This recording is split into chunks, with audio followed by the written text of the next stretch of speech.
The lawyer I hired to sell one of my properties said, "This is urgent. You need to get to the house right now. There's a strange woman and man living in it." When I arrived, I smiled and called the police. "Madison, you won't believe this. There are unfamiliar men and women living in your supposedly vacant house. Please call the police immediately and come to the property right now." Hearing the trembling voice of my lawyer, Michael Turner, echoing in my ear, I instinctively slammed on the brakes. The tires screeched, violently kicking up gravel along the steep mountain road in North Carolina. My heart pounded fiercely in my ears, and I felt my fingers gripping the steering wheel turn white with tension. The property in question was a beautiful A-frame house standing deep in the mountains near Asheville. I had inherited it from my beloved grandmother, Eleanor. For a final inspection before putting it up for sale, I had sent my trusted lawyer, Michael, ahead of me. But what came back was a report so far removed from reality that it was almost absurd. Illegal occupation. Strangers are living there? What do you mean, Michael? The house should have been locked. The locks have been replaced with a new deadbolt. When I tried to open the door with a spare key, an unfamiliar man came out and yelled at me, saying, "Don't come in here without permission. This is trespassing." They were drinking wine on the living room sofa, watching television, and completely treating the place as their own home. This is not a normal situation at all. Fear and confusion were unmistakably present in Michael's voice. With trembling hands, I ended the call and immediately dialed 911. "This is an emergency. There are suspicious individuals illegally occupying my property on the outskirts of Asheville. Please dispatch officers immediately. I am heading to the scene right now." Time is critical. While explaining the situation to the operator, I pressed the accelerator all the way to the floor. The moment I arrived and opened the door, an unbelievable scene jumped into view. There stood my lawyer, Michael, clutching documents with a confused expression. Two police officers crossing their arms and blocking the way with an intimidating presence. And unbelievably, my younger sister Jasmine and her husband Ryan, standing there as if they were the rightful owners of the house. The instant Jasmine saw my face, instead of apologizing, she deliberately let out an exaggerated sigh. "Seriously, calling the police over something like this is way too much, don't you think? We were finally relaxing together as a couple, and you completely ruined the mood. Can't you respect your own sister's privacy?" Jasmine spoke irritably as she casually swirled the crystal glass in her hand. It was an antique piece, one of only a few sets in the world, that my grandfather had given to my grandmother. "You're the one being ridiculous, Jasmine. What on earth are you thinking? This is my property. Changing the locks and moving in without permission is blatant illegal occupation." My shout was cut off by a snort of laughter from Ryan, who was standing beside her. "Illegal occupation? Don't say things that sound so bad. We're just making effective use of family assets as relatives. You've got a perfectly nice house, right? You own 5 properties, and this one was sitting empty. If that's the case, it's only natural for you to let your sister and her husband, who can't afford rent, stay here for free. Hoarding everything for yourself isn't right, Madison. Lending it to you? I never said anything like that. What happened to your rental apartment? Oh, that place? We canceled the lease last month. This place is free and the air is great. We're even getting ready to move our registered address here." Got a problem with that? I felt dizzy hearing the words Jasmine threw out so casually. They had selfishly cut off their own escape route and barged into my property without permission, fully intending to settle here permanently. One of the police officers carefully scanned the interior with sharp eyes and then addressed me. "Ma'am, you did not give them permission to live here, is that correct?" "Of course not. And please look at this living room." Beyond the wide-open front door, a grotesque scene spread out before us. The once elegant living room was lined with crude steel racks, and dozens of laptops, along with spider-web-like communication cables, filled the entire space. Thick soundproofing sheets were roughly taped over the windows with duct tape, making the place look exactly like a criminal operation base. "Jasmine, what on earth is all this equipment? It's just work. People who can't make money through lucky investments like you have to work desperately to survive. That's enough. Pack up that filthy junk right now and get out." My furious shout echoed through the living room, but Jasmine only snorted and leaned back deeply into the sofa. Her attitude showed complete contempt for the law and for justice itself. "No way. This is our office. Or should I sue you for trespassing instead? We have the right to live here. We've already moved all our belongings in, and the fact that we've been living here since yesterday can't be erased. If you cross this line even one step, I'll call a lawyer for human rights violations." However, Jasmine was making a fatal misunderstanding. This was North Carolina. When the rightful owner is present, the lawyer holds documents proving ownership. And there is clear evidence that the property is being unlawfully used as a business base, and the police response is merciless. This is your final warning. The veteran officer declared in a low but inescapable voice. The property owner is demanding you to leave immediately. Since you cannot present a legitimate lease agreement, this constitutes first-degree criminal trespassing. Stand up right now. Don't screw with me. Ryan flew into a rage and shoved the officer who stepped forward hard in the chest with both hands. In that instant, the air in the room froze completely. You are under arrest for obstruction of official duties and assaulting a police officer. Do not resist. The officer subdued Ryan in an instant and slammed him to the floor. The cold metallic click of handcuffs echoed through the quiet mountain valley. Let me go. This is an illegal arrest. Police brutality. Jasmine, help me. Ryan, what do you think you're doing, you tax-sucking thugs? Get out of our house. Enraged, Jasmine lunged at the officer's arm like a madwoman and dug in her nails. Oh, looks like the wife too. Obstruction of official duties. Calm down and cooperate. Jasmine was also easily subdued and handcuffed without much resistance. Madison, this is all your fault. Turning your own family over to the police? I'll curse you for the rest of my life. Go to hell. The ones going to hell are you, for turning someone else's home into a criminal base. Take them away immediately. Never let them set foot on this property again. When I said this coldly, the two of them were shoved into a patrol car, hurling insults and abuse the entire time. A silence, like the aftermath of a storm, settled over the house. The sound of the patrol car sirens faded into the distance, and the vacation home fell quiet once more. Together with my lawyer Michael, I climbed the stairs step by step and resumed checking the condition of the property. The living room on the first floor was in a state so terrible I wanted to look away. Soundproofing sheets had been slapped onto the walls, and holes had been drilled into the floor without permission to run wiring. This is terrible. The second floor is probably the same. This will seriously affect the appraisal value. As I listened to Michael's words, I suddenly remembered the strange thing my late grandmother, Eleanor, had said to me before she died. Just before her death, she had gripped my hand tightly in her hospital bed and whispered this: Madison, if a storm comes and you lose sight of everything around you, look for that secret place where we used to play long ago. There's a light, hidden there, to protect you. It's a place Jasmine will never find. At the time, I had thought it was just delirium from illness, but now, in the midst of this abnormal situation, her words flashed vividly through my mind, sending a jolt down my spine. Michael, let's go to the attic. I have a feeling something is hidden there. The attic? Even though the first floor was packed with electronic equipment, there wasn't a single wire up there. It was the dustiest place, and it didn't look like your sister ever went near it. That's exactly why. We passed through the second-floor bedroom and headed further up to a small, ladder-like staircase. In stark contrast to the living room downstairs, layers of thick dust had piled up there. Coughing, I pushed open the heavy door and turned on my flashlight. An old blanket, a broken wooden rocking horse, and in the corner of the room, a section of drywall that was unnaturally newer and a different color. I hooked my fingers into the gap in that wall and put my weight into it. The plywood peeled away with a cracking sound, and hidden behind insulation was a heavy, matte black digital safe. This is it. Grandma really did hide something here. Impressive find, but we don't know the password. Leave it to me. I placed my fingers on the cold keypad of the safe. The password is a number only Grandma and I know. No matter how much Jasmine thinks about it, she'll never figure it out.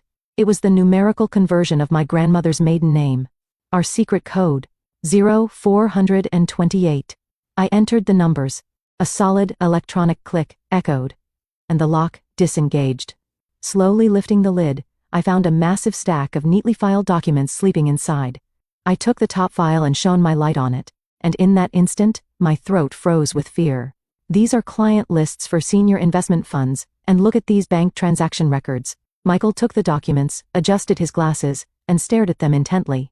Madison, this is serious. Every fraudulent account listed here and every suspicious transfer destination is registered under your name with your social security number, former address, and even a meticulously forged version of your signature. I felt all the blood drain from my face. The files contained a complete record of the organized fraud Jasmine and Ryan had carried out, accompanied by notes that read like the screams of their victims. A total of $800,000 stolen from elderly people. All of it had been routed through accounts opened in my name, cleverly disguised to make it look as though I were the mastermind. Then we found the decisive piece of evidence. A handwritten note from Jasmine. Madison has plenty of assets, so a little illegal money transfer will blend right in. Even if the tax authorities come, we can insist that she is the ringleader operating out of this house. If we testify that we were just caretakers, we'll be set for life. Let the rich fulfill their obligations. I felt nauseous. My own sister wasn't trying to protect me. She was planning to use me as a shield for her crimes and send me to prison. And at the very bottom of the stack of documents, there was my grandmother's real will. To my beloved Madison. I realized that Jasmine and the others had stolen my client lists and were planning something terrible using your name. I gathered the evidence in this safe, but my time is nearly over. I will leave not a single cent to Jasmine.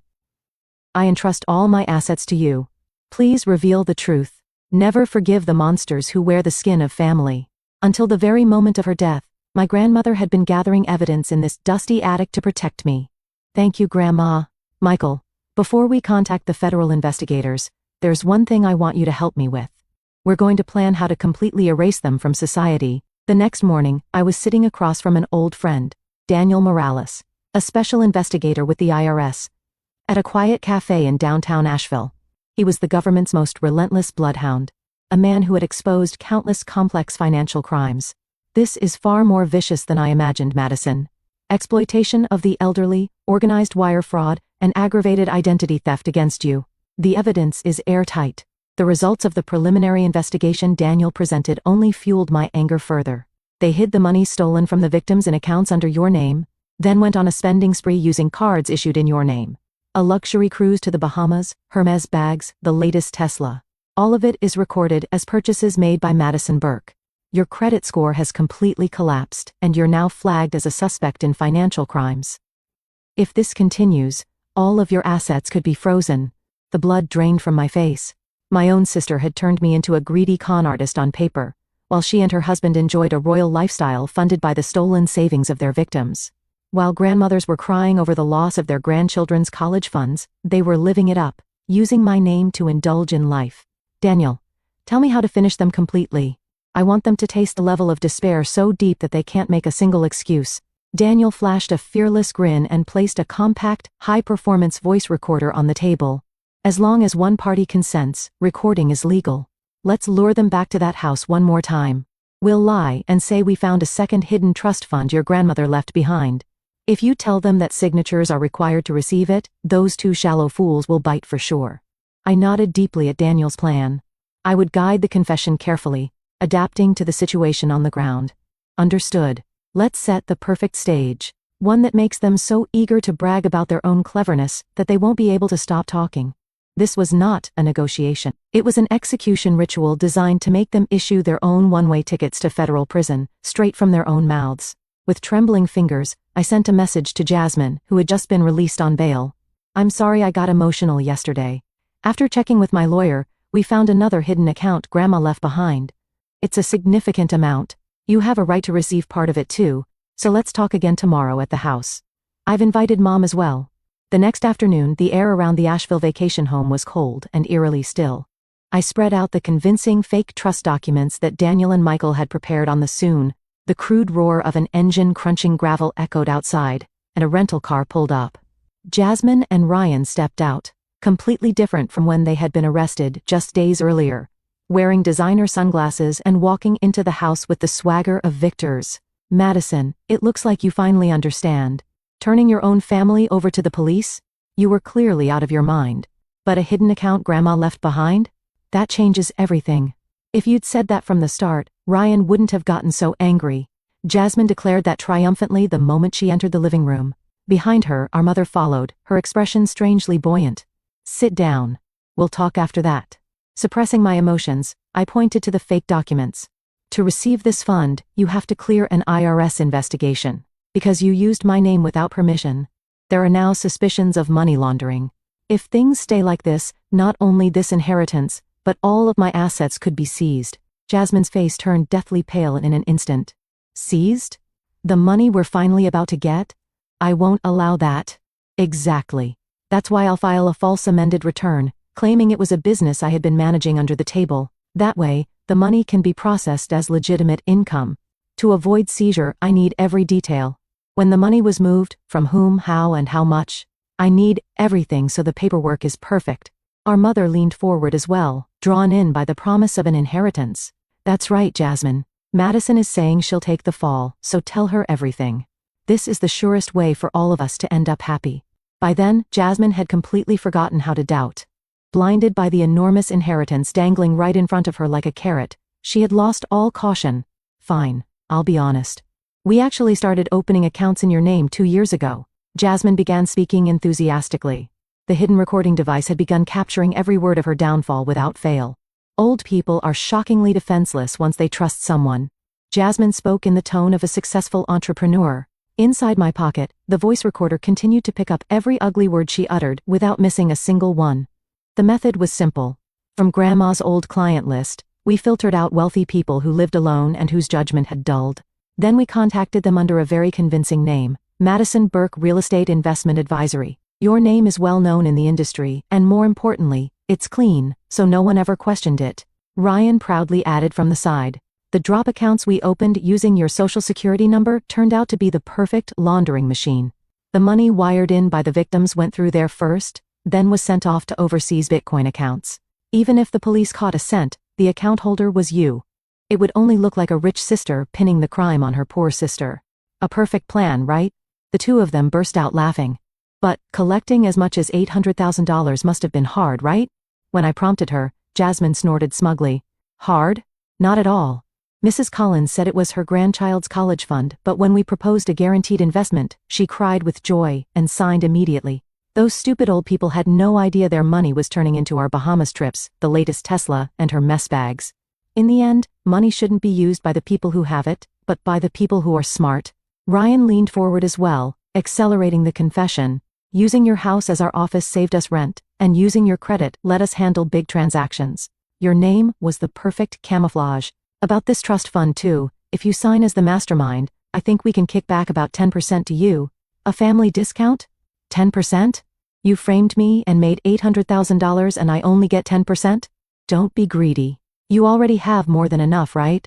This is wealth redistribution. Their confession could not have been more perfect.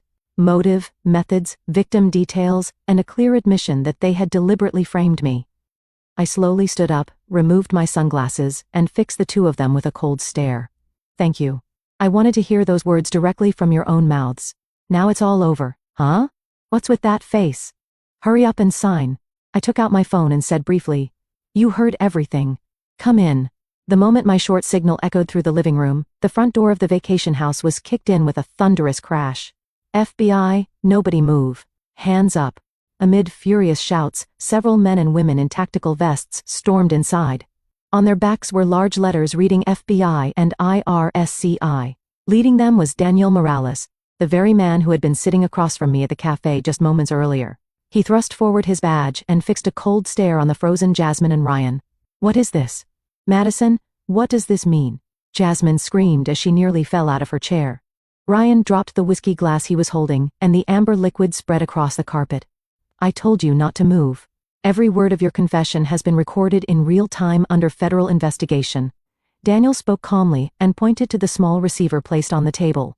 What had been hidden against my chest was not just a recorder, but a live transmitter sending audio directly to the patrol cars where the agents were waiting. No way, you were recording us?